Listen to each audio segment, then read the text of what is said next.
नमस्कार, डाइजेस्टम न्यूज की सायकालीन समाचार बुलेटिन में आपका स्वागत है। मुख्य खबरों के साथ मैं टीना सोनी। आस्था का केंद्र है माता तनोट मंदिर। युद्ध वाली देवी नाम से विश्व विख्यात है मंदिर। नहीं फटते हैं पाक द्वारा फेंके 3000 बम। श्री देगराय ओरन की तीसरी 2 दिवसीय परिक्रमा का आगाज। 60 किलोमीटर पैदल चल 60,000 बीघा ओरन को सरकारी रिकॉर्ड में दर्ज कराने की मांग। पोखरण सांकड़ा थाना में बेसड़ा गांव में 2 दिन पूर्व एक वृद्ध की लाठियों से वार कर हत्या। शव मंगलवार देर शाम किया बरामद। बुधवार को मौके पर ही पोस्टमार्टम के बाद परिजनों को किया सुपुर्द। सेवा पखवाड़ा के अंतर्गत भाजपा प्रबुद्धन जन सम्मेलन का आयोजन। चिरंजीव ग्राम सभाओं के संदर्भ में प्रशिक्षण आयोजित। मुख्यमंत्री चिरंजीव स्वास्थ्य बीमा योजना। अब खबरें विस्तार से। आस्था का केंद्र है माता तनोट मंदिर। युद्ध वाली देवी नाम से विश्व विख्यात है मंदिर। नहीं फटते थे पाक द्वारा फेंके गए 3000 बम। रामगढ़ भारत पाक सीमा से सटे तनोट गांव में स्थित माता श्री तनोटराय मंदिर समूचे देश में चमत्कारी मंदिर के नाम से विख्यात है, जो भारतीय सैनिकों की विशेष आस्था का केंद्र है। इस मंदिर की महत्ता 1965 के भारत पाकिस्तान के युद्ध के बाद बढ़ गई थी। उसके बाद पाकिस्तान ने 16 दिसंबर 1971 को पुनः आक्रमण कर लोंगेवाला तक कब्जे का प्रयास किया, परंतु माता तनोट की कृपा से भारतीय फौज ने शत्रु को परास्त कर दिया और विजय प्राप्त की। यह मंदिर सीमा सुरक्षा बल के अधिकारियों और जवानों के साथ देश प्रदेश के लोगों के लिए आस्था का केंद्र बना हुआ है। पाकिस्तान के साथ हुए दोनों युद्धों के दौरान मंदिर के आसपास पाक सेना द्वारा गिराए गए करीब 3000 बमों में से एक भी बम नहीं फटा। इनमें से कुछ बम प्रमाण के तौर पर आज भी मंदिर में रखे हुए हैं। वर्ष 1965 के युद्ध के दौरान माता के चमत्कारों के आगे नतमस्तक हुए पाकिस्तानी ब्रिगेडियर शाहनवाज खान ने भारत सरकार से यहां दर्शन करने की अनुमति देने का अनुरोध किया। करीब 2.5 साल की जद्दोजहद के बाद भारत सरकार की अनुमति मिलने पर ब्रिगेडियर खान ने न केवल माता की प्रतिमा के दर्शन किए, बल्कि मंदिर में चांदी का एक सुंदर छत्र भी चढ़ाया, जो आज भी मंदिर में विद्यमान है और इस घटना का गवाह बना हुआ है। रुमाल बांधकर मांगते हैं मन्नत। तनोट माता को रुमाल वाली देवी भी कहा जाता है। माता तनोट के प्रति प्रगाढ़ आस्था रखने वाले भक्त मंदिर में रुमाल बांधकर मन्नत मांगते हैं और मन्नत पूरी होने पर रुमाल खोला जाता है। तनोट माता ने सैकड़ों भक्तों की झोलियां खुशियों से भरी है। तनोट माता के दर्शन आने वाले हर श्रद्धालु मन्नत लेकर आते हैं और रुमाल बांधकर माता के प्रति अपनी आस्था प्रकट करता है।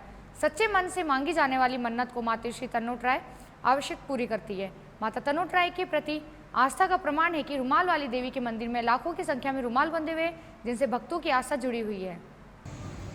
1965 के युद्ध के दौरान पाकिस्तानी सेना के ब्रिगेडियर शाहनवाज खान उसने युद्ध में भाग लिया था और वो देवी के चमत्कार से प्रभावित हुआ और चमत्कार से प्रभावित होकर उसने बाद में यहाँ पर भारत देवी के दर्शन करने की अनुमति सरकार से चाही।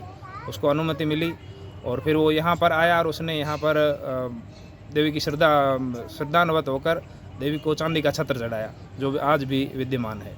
मैया के में जो दर्शनार्थी दर्शन करने के लिए आते हैं, उनको मनोकामना पूरी होने के लिए रुमाल बांधे जाते हैं, जो आज भी लाखों रुमाल बांधे गए उनकी हर मनोकामना पूर्ण होती है। बोलो। भारत पाक का सीमा से सटे हुए तनोटराय का मंदिर है। 1965 में पहला युद्ध हुआ, उसमें 3000 बम गिराए। दूसरा युद्ध 1971 में हुआ, जो उसमें भी बम गिराए, लेकिन एक भी बम विस्फोट नहीं हुआ। सब वहाँ पाकिस्तानी फौज परास्त होकर के आपस लौट गए। कितना मरे कितना जिंदा रहे, लेकिन सब भाग गए। फिर दोबारा उस पर युद्ध नहीं हुआ। जो बम नहीं फूटे थे वो कुछ प्रमाण के लिए तनोट माता के मंदिर में रखा हुआ है, दर्शक को देखने के लिए। भारतीय फौज का इससे आस्था जोड़ा हुआ है तनोट माता से, जो कि आज भी बीएसएफ के अंदर में पूजा पाठ हो रहा है। बीएसएफ पूजा कर रहा है। श्री देगराय ओरन की तीसरी 2 दिवसीय परिक्रमा का आगाज। 60 किलोमीटर पैदल चलकर 60,000 बीघा ओरन को सरकारी रिकॉर्ड में दर्ज कराने की मांग। जैसलमेर जिले की फतेहगढ़ तहसील में रासला सावता गांवों के पास स्थित पश्चिमी राजस्थान की मुख्य शक्तिपीठ श्री देगराय मंदिर की 60,000 बीघा क्षेत्रफल में फैली ओरन की 2 दिवसीय ओरन की परिक्रमा का आगाज देवी भक्तों व पर्यावरण प्रेमियों द्वारा आज हुआ। मंदिर ट्रस्ट सदस्य दुर्जन सिंह ने बताया कि परिक्रमा 29 सितंबर को प्रातः 7 बजे देगराय मंदिर प्रांगण से प्रारंभ हुई, जिसका समापन अगले दिन 30 सितंबर दोपहर को मंदिर पर भोजन प्रसाद के साथ पूर्ण होगी। देगराय ओरन को बचाने के लिए लंबे समय से प्रयास कर रहे पर्यावरण प्रेमी व पशुपालक सुमेर सिंह सावंता ने समस्त जिले वासियों से आह्वान करा कि पश्चिमी राजस्थान की विशाल ओरनों में शामिल इस प्राचीन ओरन की खूबसूरती, उसमें मौजूद वन्य जीवों, पशुपालकों और हाल में घुस चुकी ऊर्जा कंपनियों के कारण सभी को हो रही समस्याओं को देखने समझने का समस्त जिले वासियों के लिए ये अच्छा अवसर है, जिसके लिए देवी भक्त, पशुपालक व पर्यावरण प्रेमी अधिक से अधिक इस परिक्रमा में भाग लें। पिछले 3 वर्षों में यह इस ओरन की तीसरी परिक्रमा है। परिक्रमा का कुल मार्ग 60 किलोमीटर लंबा है, जिसमें बोर्डी के पेड़ से आच्छादित प्राकृतिक वन क्षेत्र, घास मैदान, गोगरी नदी का किनारा और रेतीले टीलों का खूबसूरत परिदृश्य शामिल है। इस ओरन के वन्य जीव व पशुपालन पर पिछले दिनों बनी डॉक्यूमेंट्री फिल्मों ने ओरन को पर्यावरण पर्यटन के रूप में भी प्रसिद्धि दिलाई है। पोखरण सांकड़ा थाना में बेसड़ा गांव में 2 दिन पूर्व एक वृद्ध की लाठियों से वार कर की गई हत्या। शव मंगलवार देर शाम किया बरामद। बुधवार को मौके पर ही पोस्टमार्टम के बाद परिजनों को किया सुपुर्द। पोखरण क्षेत्र के सांकड़ा थाने में बेसड़ा गांव में 2 दिन पूर्व एक वृद्ध की लाठियों से वार कर हत्या कर दी गई, जिसका शव मंगलवार देर शाम बरामद किया गया तथा बुधवार को मौके पर ही पोस्टमार्टम के बाद परिजनों को सुपुर्द किया गया। मृतक के पुत्र ने इस संबंध में 6 जनों के विरुद्ध हत्या का मामला दर्ज कराया। पुलिस मामले की जांच में जुटी हुई है। भैंसड़ा निवासी प्रयाग सिंह 62 पुत्र सांग सिंह भाटी का कुछ दिन पूर्व गांव के कुछ लोगों के साथ झगड़ा हुआ था। बताया जा रहा है कि वह मानसिक रूप से विक्षिप्त था। सोमवार को सुबह वह अपनी रेवड़ चढ़ाने के लिए घर से निकल गया। देर शाम तक भी वापस नहीं लौटा तो परिवार के लोगों ने तलाश शुरू की। रात के अंधेरे में जंगल में कहीं तलाश नहीं हो सकी तथा आसपास की ढाणियों में भी उसके आने के समाचार नहीं मिलने। मंगलवार को सुबह पुनः ग्रामीणों ने तलाश शुरू की तथा शाम के समय गांव से दक्षिण पश्चिम दिशा में 7 किलोमीटर दूर जंगल में प्रयाग सिंह का शव पड़ा मिला। परिवारजनों ने इसकी सूचना पुलिस को दी, जिस पर थानाधिकारी आदेश कुमार यादव पुलिस बल के साथ मौके पर पहुंची तथा शव को अपने कब्जे में लिया। मृत की हत्या की सूचना पर मौके पर बड़ी संख्या में ग्रामीणों को भीड़ लग गई। परिजनों ने मृत की हत्या की आशंका जताते हुए कुछ लोगों के विरुद्ध नामजद रिपोर्ट भी दर्ज की। पुलिस ने देर शाम नामजद आरोपियों के परिवारों व अन्य लोगों की पूछताछ की तो प्रयाग सिंह की लाठियों से वार कर हत्या करने का मामला सामने आया। DYSP ने किया मौका मुआयना, किया पोस्टमार्टम। घटना के बाद बुधवार को सुबह पुलिस उपाध्यक्ष अमरजीत चावला भी मौके पर पहुंचे। उन्होंने थानाधिकारी यादव व परिवारजनों से मुलाकात कर घटना की जानकारी ली। इस प्रकार मेडिकल बोर्ड से मौके पर ही शव का पोस्टमार्टम करवाया गया। इसके बाद शव परिजनों को सुपुर्द कर दिया गया।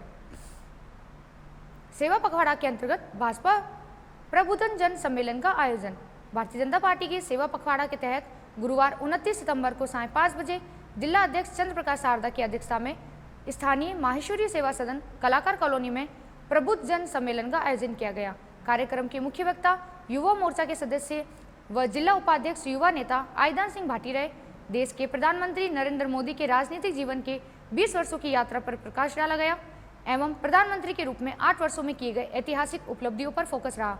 इस कार्यक्रम में जिला पदाधिकारी, मंडल अध्यक्ष, मोर्चा अध्यक्ष व अन्य प्रकोष्ठी के साथ पदाधिकारी व कार्यकर्ता शामिल हुए। चिरंजीव ग्राम सभाओं के संदर्भ में प्रशिक्षण आयोजित। मुख्यमंत्री चिरंजीव स्वास्थ्य बीमा योजना।